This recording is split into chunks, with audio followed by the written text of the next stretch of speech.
किसी मुल्क के लोग बेराह बेसमझ थे, अपनी मर्जियों पर चलते थे। वहाँ का राजा हाकिम भी ऐसा ही था, ना कोई कानून था। वहाँ के एक शहर में एक गुरु और एक चेला दोनों गए। जाकर देखा कि हर चीज 2 पैसे पर वहाँ बिकती है। हलवा भी, पराठा भी, घी भी, दूध भी। चेले ने कहा कि गुरुजी, यहाँ ठहरो, मैं हलवे पराठे खाकर मोटा हो जाऊंगा। गुरु ने कहा, यह जगह रहने की नहीं। चेले ने कहा, गुरुजी कुछ दिन मेरे कहने से रहो। गर्ज रहने लगे, खूब हलवे पराठे खाए और चेला खूब मोटा हो गया। वहाँ शहर में एक मुकदमा खड़ा हो गया। कोई चोर किसी के घर में चोरी करने गया। घर में अंदर जाने का कोई रास्ता न मिला। उसने दीवार में सुराख किया। जब अंदर जाने लगा, दीवार गिर पड़ी और वह दबकर मर गया। यह खबर पाकर पुलिस के सिपाही आ गए और घर वाले को पकड़कर ले गए। राजा की कचहरी में हाजिर किया और कहा कि इसकी दीवार में एक आदमी दबकर मर गया। राजा ने पूछा कि तूने ऐसी कमजोर दीवार क्यों बनाई? उसने कहा, यह कसूर मिस्त्री का है।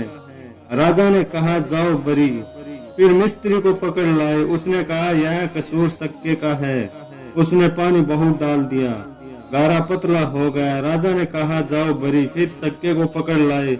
उसने कहा, यह कसूर हाथी वाले का है। हाथी बिगड़ गया, मशक का पानी ज्यादा गिर गया। राजा ने कहा, जाओ बरी। फिर हाथी वालों को पकड़ कर लाए। उसने कहा, यह कसूर एक औरत का है। वह बसता हुआ जेवर पहनकर आ गई। कहा, जाओ बरी। फिर औरत को पकड़ लाए। औरत ने कहा, यह कसूर सुनार का है। कहा, जाओ बरी। फिर सुनार को पकड़ कर लाए। राजा ने पूछा, तूने बसता हुआ जेवर क्यों बनाया? उसने कहा, लोग बनवाते हैं, मैंने बना दिया। राजा ने कहा, इसको फांसी दे दो। जब उसको फांसी देने लगे, फांसी की रस्सी उसके गले में न आई। गला पतला था। राजा ने कहा, क्या झगड़ा है? कहा गया कि इसकी गर्दन पतली है। राजा ने कहा, किसी मोटी गर्दन वाले को फांसी दे दो। सिपाही मोटी गर्दन वाले की तलाश में गए। चलते फिरते गुरु और चेले को देखा कि यह बड़े मोटे हुए पड़े हैं। चेला बहुत ही मोटा हो रहा था। चेले को पकड़ लिया। उसने कहा, गुरुजी, किसी तरह बचाओ। गुरु ने कहा, मैंने कहा नहीं था कि यह जगह रहने की नहीं, और खा ले हलवे पराठे, ले ले मजे। गुरु ने कहा, जब फांसी देंगे मैं कहूँगा मुझको दो, तू कहना मुझे दो, बस जान बच जाएगी। कर्ज की पकड़ कर ले गए। जब फांसी देने लगे, गुरु ने कहा, मुझे दो। चेले ने कहा, मुझे दो। राजा ने कहा, क्या झगड़ा है? गुरु ने कहा कि इस वक्त जिसको फांसी आएगी वह स्वर्ग यानी ऐश में जाएगा। राजा ने कहा, जब ऐसा दर्जा मिलेगा तो मुझको फांसी दे दो। बस राजा को फांसी दे दी। गुरु और चेले दोनों जान बचाकर भाग गए और नासमझ पागल राजा खुद ही फांसी खाकर मर गया। जिसने सारे मुकदमे में यह नहीं पूछा कि जो आदमी मर गया है वह क्या लेने गया था।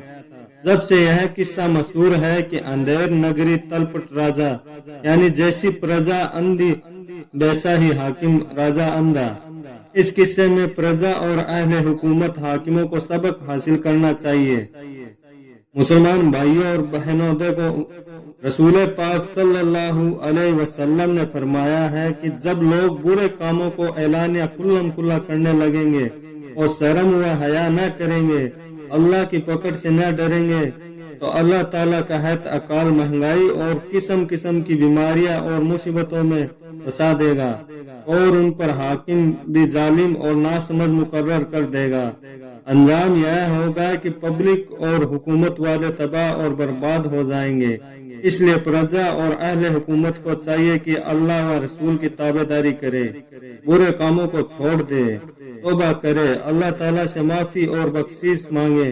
अल्लाह ताला बड़ा मेहरबान और माफ करने वाला है।